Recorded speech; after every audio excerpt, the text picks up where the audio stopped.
Video has emerged of a little girl being dragged off a pier and into the water Saturday by a sea lion in British Columbia.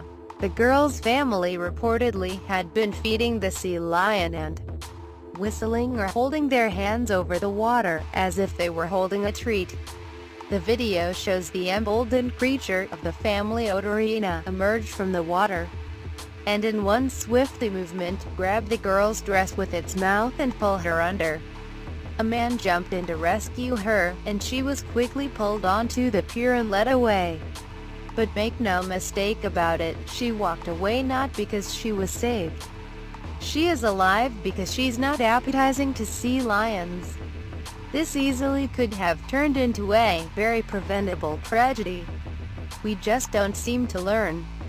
Wild animals are not our friends. Is anyone liable in this case? No. First, this happened in Canada. American and Canadian personal injury laws have procedural similarities, but Canada is considered a more conservative jurisdiction, less favorable to plaintiffs. Second, there are no real injuries. Sure, the child was terrified, but "it was scary" is simply not a major driver of injury cases. Things like shattered femurs or torn rotator cuffs are what drive damages. Third, a recurring theme in the law, dating back to the ancient Romans, offers this basic warning: stay away from the wild animals, they are unpredictable. Roman law divided animals into two groups, a distinction that persists today. The first is animals domati natura or mansueti natura, that is, tame or tamed. Domestic animals. Then there's animals forae natura, wild, untamed animals.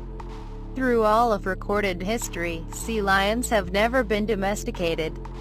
Sure, they don't usually eat us, but they haven't exactly shown any interest in being friends with humans, either. Landowners in the United States and British Columbia, like the owners of a wharf surrounded by seawater, do not possess the indigenous sea lions that frolic around it. Wild animals are generally not predictable or controllable, and therefore, the landowner is not legally responsible for them when they wander close to humans and attack. There are exceptions to this rule, such as if the landowner has captured the wild animal or kept it chained in a pen on the property as an exhibit. What if the wharf owners knowingly throw out extra fish guts to attract the sea lions, which in turn attract the paying tourists? Legally, it's a closer call. What's more, a fishing wharf likely spills plenty of fish guts by the pier as a byproduct of doing business.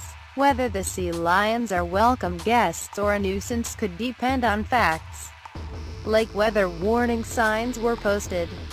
There's no hard rule, but a plaintiff has to overcome the presumption that wild animals sometimes attack, and no one is liable. In general, feeding or approaching wild animals is often flat-out illegal, too. Most laws are designed to prevent one person from harming another person or society as a whole.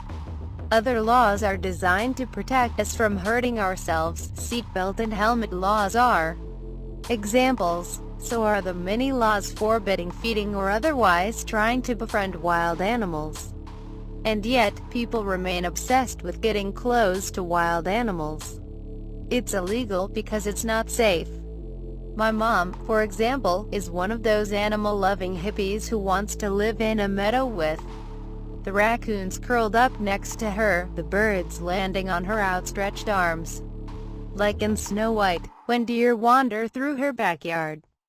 She gets as close as she can to feed them.